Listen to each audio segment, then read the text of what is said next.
Good morning, my lovely people. This is Terry Fields, accident attorney here in Atlanta, Georgia, and I'm coming to you with a legal tip. And if you peeped out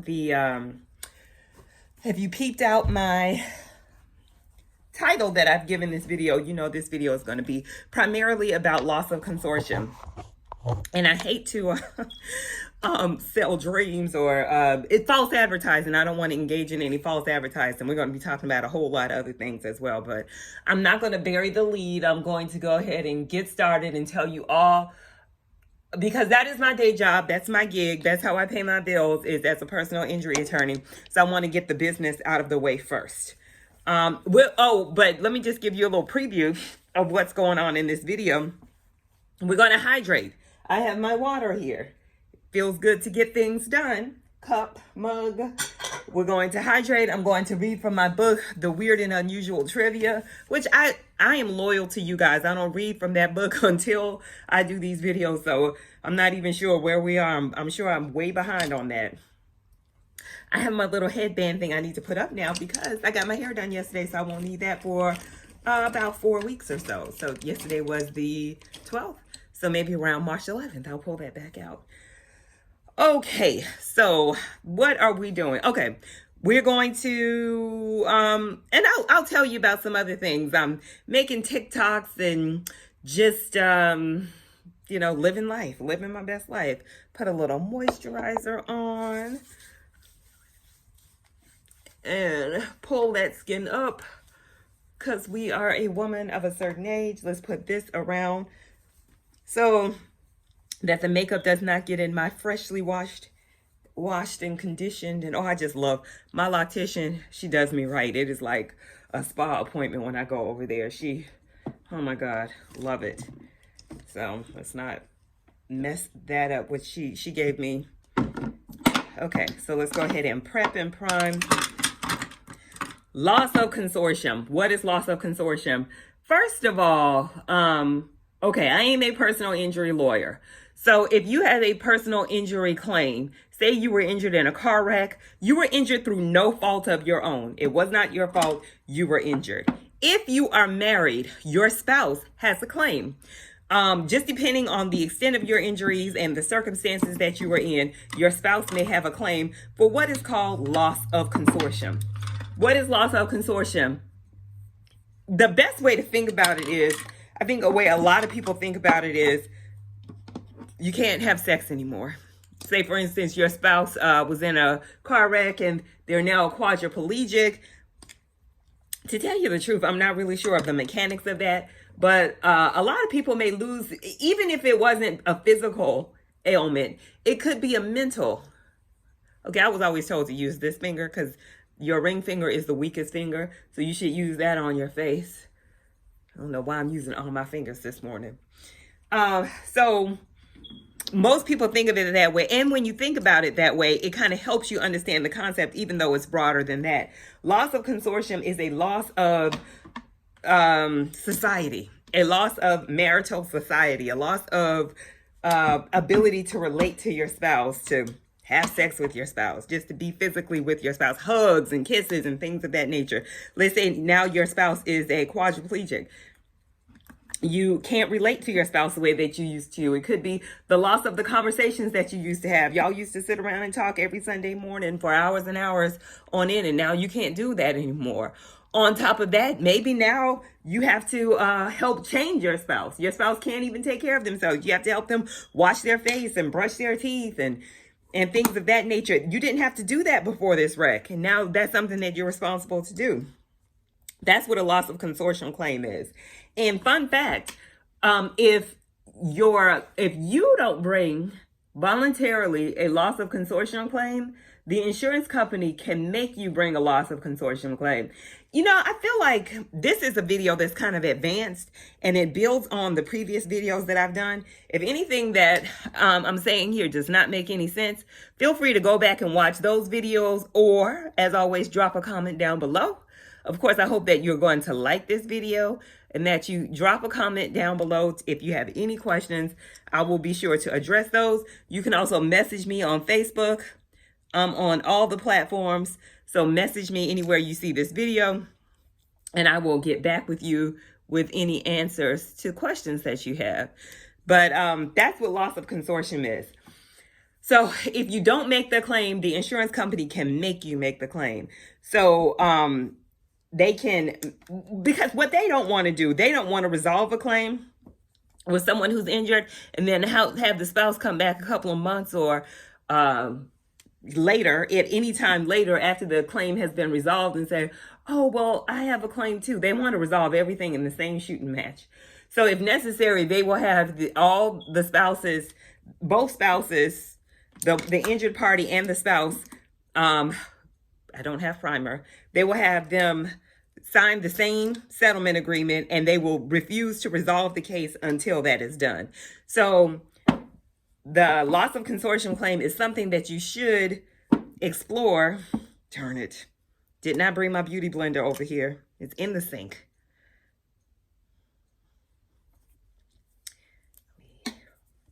That's something that they will want to resolve before they resolve the case. So, ooh, oh my goodness. Now that's the messiest I've ever done that. Dripped on my clothes. And my foot. Wow. Oh, and I don't have my, this is the morning when I don't have my towel to cover all of that stuff. Maybe I should just put it right directly on the brush. Oh, it's a lot of, oh my God, this, I didn't think I put that much. This is a lot of foundation.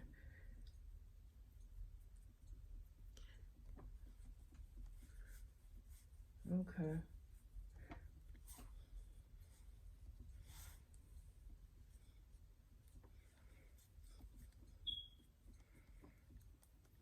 Hard to talk while I do this. Then, I think y'all like to see the process, right?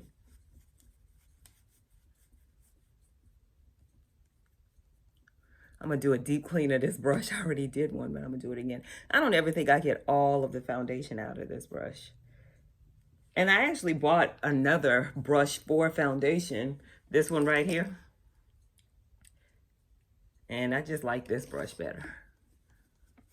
That one you're supposed to like dip and swizzle, but I never really used it. I cannot believe I got all that foundation on me. Now I am thrown off. I'm getting in the shower in a couple of hours anyway. All right, so that is the main foundation. I don't have enough room on here, so I'm gonna put that there. And I'm just gonna, this is my deeper foundation, which I'm using to be my contour. And I'm gonna put you.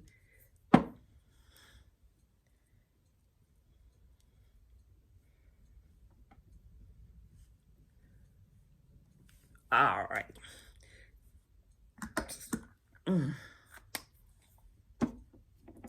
So I'm not even sure where I was with loss of consortium.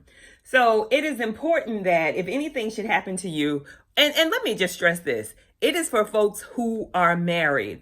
I find myself trying to just talk to younger people sometimes about the benefits of getting married. You may not understand it, but this is where it usually gets to be helpful. And I was talking to this one girl one time, and I was like, she was in this long-term relationship with this fella, and I was talking to her about, it's good to be married, just sticking my nose where actually it doesn't belong. But she's a nice young lady, so I know she's receptive to older or people being in her business, I guess. Just we try. We're just offering advice. Sometimes when people have been down the road that you are coming down, sometimes they see where you're going and they want to just offer advice. And maybe they haven't been exactly where you're going, but they see things and they kind of want to help you. So she's a nice young lady, and she's open and receptive to that kind of input. So I was telling her, and I didn't think she got it, what I was saying. I didn't think she got it. And then a little bit later, she came back to me and she was like, yeah, I know you were talking to me about about getting married, because she's in a a long-term committed relationship, and it may be a good idea. In my practice, I've seen a lot of things, and you're with this person. If something happens to them, the family can totally shut you out. Oh, you want him to be buried where? You want to do what? No one cares. If you're not the wife, no one cares. And especially if you don't have any children. If you have children, you may have a little bit more dog in the fight. But if you're just the girlfriend,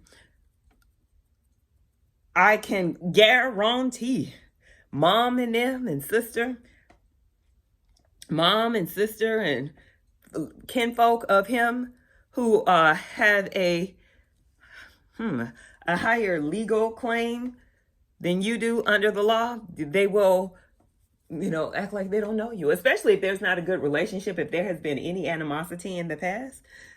This is why you want to, go on and sign those papers. And I mean, sign them to get married, not the Usher song, sign them to get a divorce. This is looking real crazy. Why does this look so crazy this morning? Oh my goodness, this is a mess. Let me blend this in. Foundation should not be all the way up by the eyes, and I don't think I've ever had this problem before.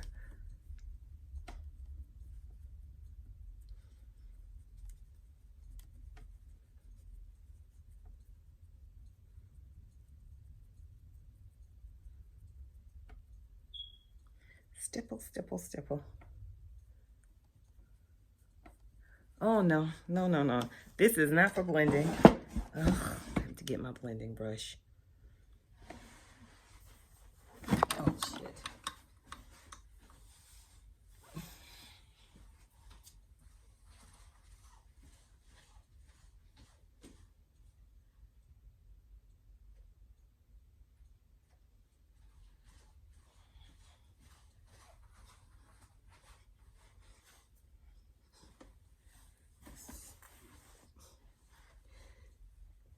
Y'all see my Stacey for Abrams for governor shirt?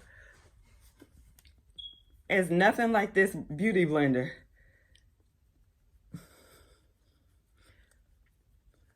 Oh my God. You cannot blend with a brush. Oh my God. It is just like night and day. It's amazing. The difference.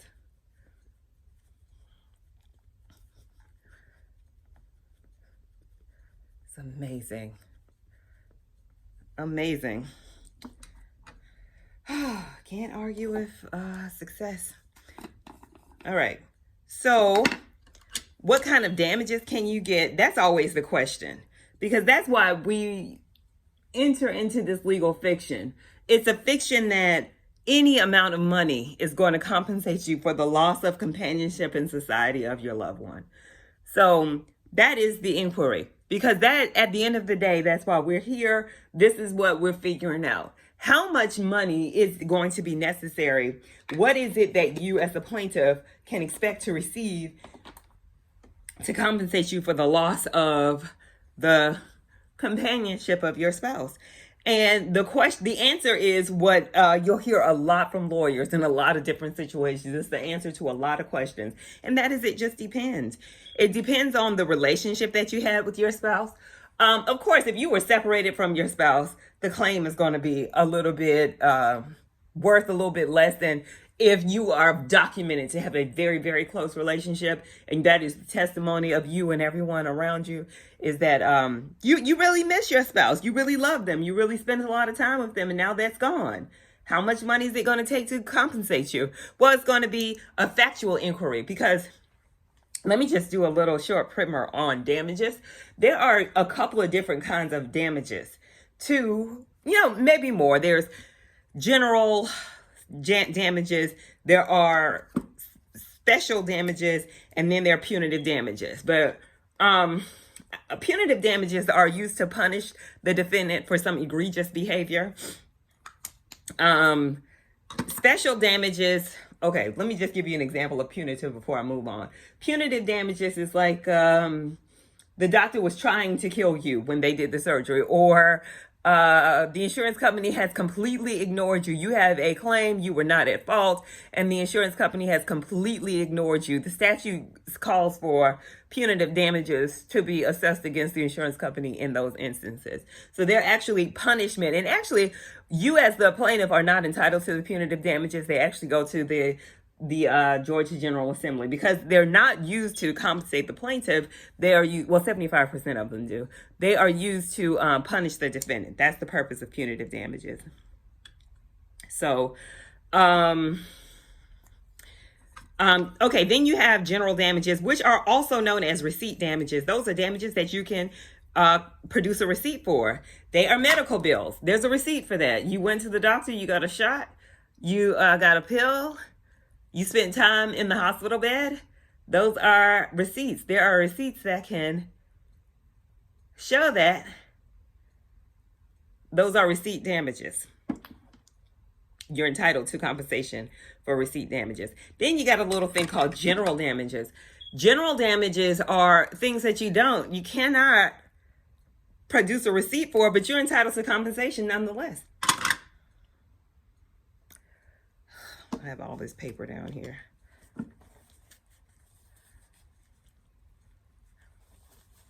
So, and if you have been listening, dear viewer, you would already know that and understand that loss of consortium damages fall under the special category. They are special damages. You do not have a receipt for them. So a lot of the value of these loss of consortium claims is going to depend on the testimony. And also, you have people who have different sensibilities. You have maybe some spouses who will be more impacted. Let's just say, all things being equal, one person takes it a little harder than another one would. So you get on the stand, you testify, and you're able to establish that you have a lot of injuries. Maybe you've had to go to therapy more than a similarly situated plaintiff had been. It matters. Oh, I should have done my, gosh. You know, I want you to know, I even wrote a list of the order to do these things, and I don't follow it. But I should have done my liner first, but I'm going to do it now. Let me do my liner now. I love doing these eyelashes, I should say.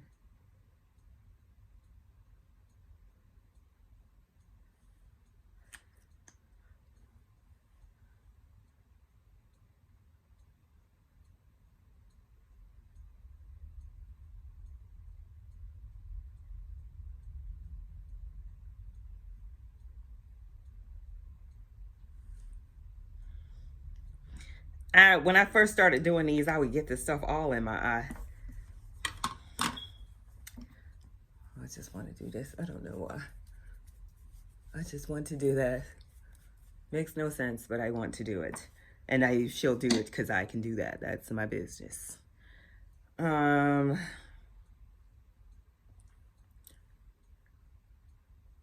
know what? Let me do this first. Then I'm going to... because I don't want to put any mascara on the lashes themselves. Okay, I'm going to, after I do my lashes, I'm going to do a little, damn it, got it. Got some black in my eye.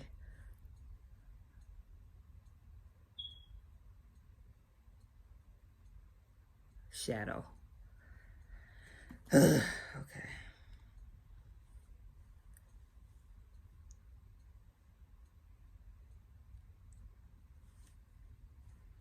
I love it. It is just so easy. I don't know why anybody would do anything other than magnetic eyelashes.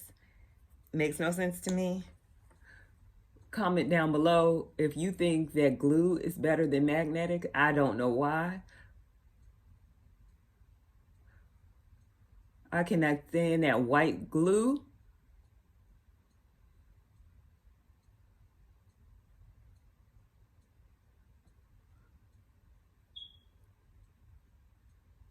God bless my esthetician. She had these.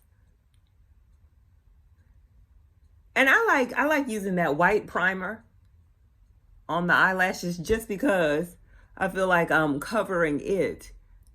I'm getting full coverage. You know, first, before I do that, let me do my eyeliner.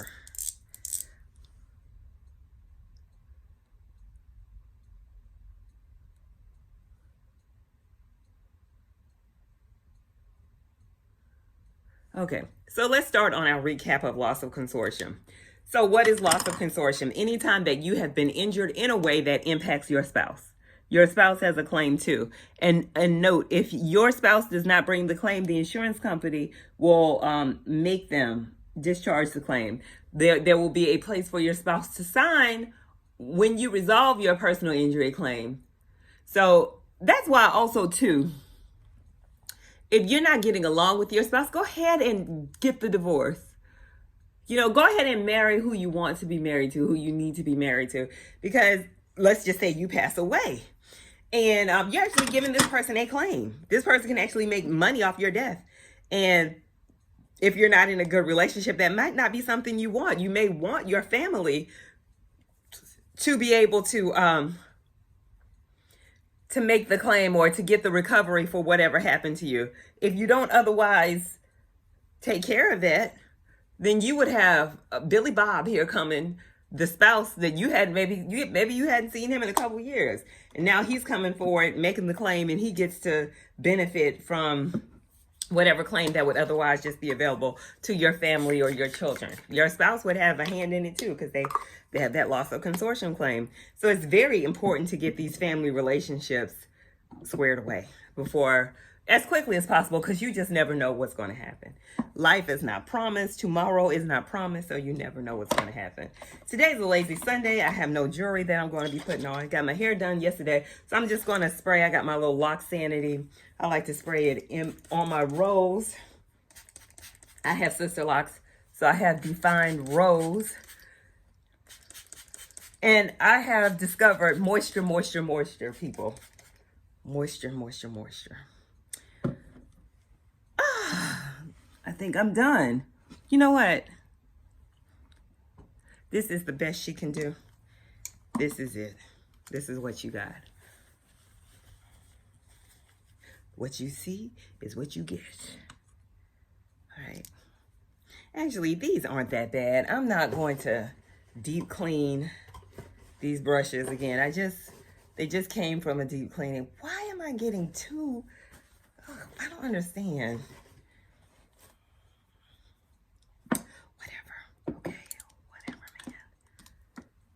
Put you here because I didn't use you really. All right.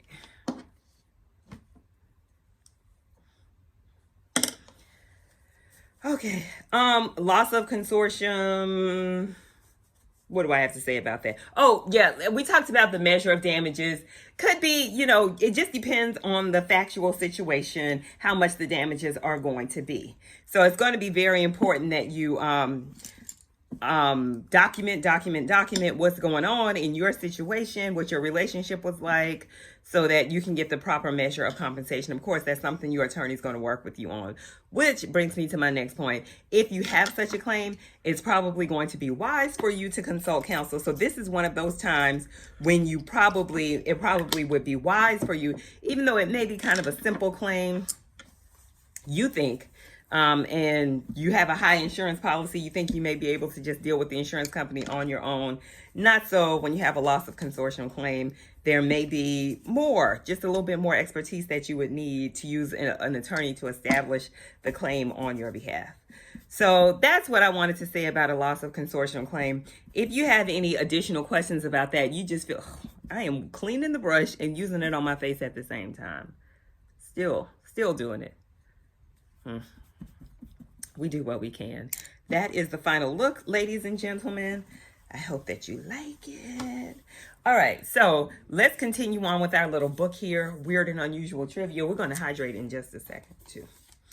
The right fire at the right time. Perhaps the fire of 1969 is still this. Oh, by the way, we're talking about Cleveland, Ohio. We talked about a river that was on fire and it caught fire several times the Cuyahoga. Perhaps the fire of 1969 is still discussed because of two factors: Time magazine and the shifting attitudes of the public.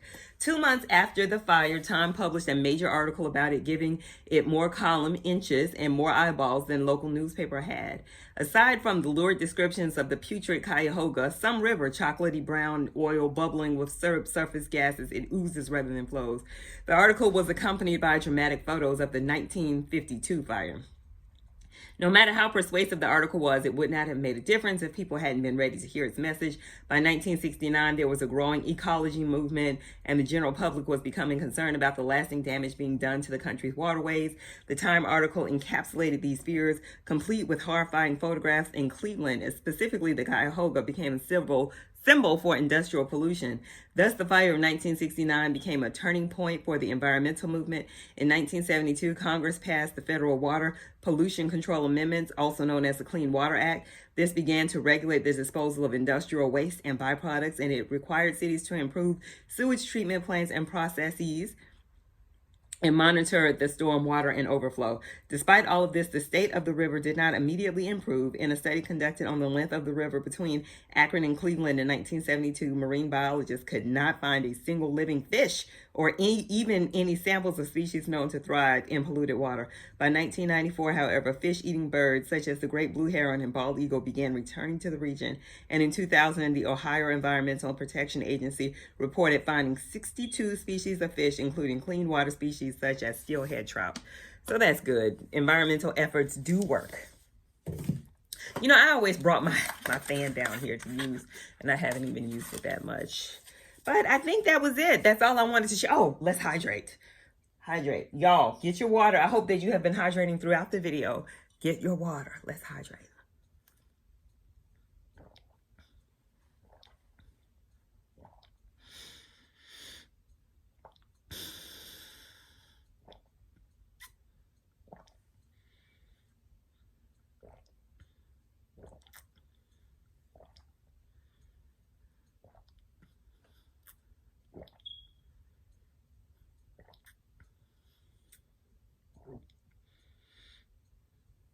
Hydrate and think about life.